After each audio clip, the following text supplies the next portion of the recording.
guys, it's Benjamin with Caliber Home Loans. NMLS number 372396. You can look me up on nmlsconsumeraccess.org. Okay, so we're going to continue on talking about exciting world of mortgage insurance. We're going to talk about FHA side today.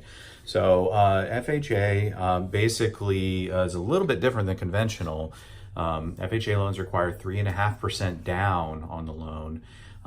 And on the mortgage insurance side, they have an upfront premium of 1.75% of the purchase price. So on a $250,000 loan, we are going to finance on top of your loan amount $43.75. So in that scenario, $250,000 purchase price, 3.5% down is $87.50. It puts you down to like $241 and some change, $241.250 of a base loan amount, and then we put the upfront mortgage insurance on top of that, and you can finance that. So you're borrowing $245,625. So that's FHA's side of this upfront premium. So they're going to get you for almost that one-time MI premium anyway that you can sometimes get away with on conventional. So I don't like it for that. You're borrowing more money.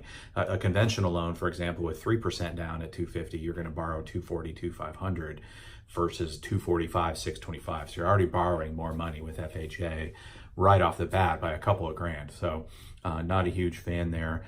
And then moving forward, when you make your payments, you have a monthly mortgage insurance premium, and that's calculated on the average balance of your mortgage year by year.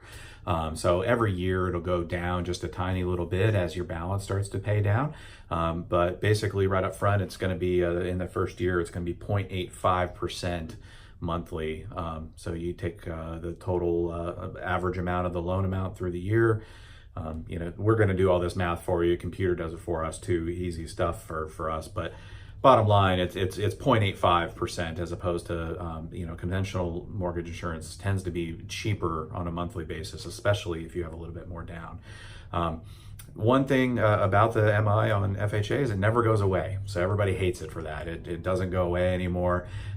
That is only not true if you do a loan at 10% down, which most of the time if somebody has 10% down, they're going to do a conventional loan, not FHA. So rare that we see that, but it does go away after 11 years if you go that way. So that's the piece about mortgage insurance with FHA. It doesn't go away. Basically, they're going to charge you a fat chunk up front and make you finance it. And then on top of that, you have a fairly premium monthly. So all in all, right now, I'm much more of a fan of conventional loans just because we're not getting the huge interest rate deduction that we had before a lot of times between FHA and that. So sometimes there's particular reasons we have to go FHA, and that's okay. We'll deal with that, but that's the story, guys. Anyway, I'll leave it there and pick this up on the next one. We'll talk a little bit about VA, and then we'll wrap up everything in a kind of a summary. Thanks.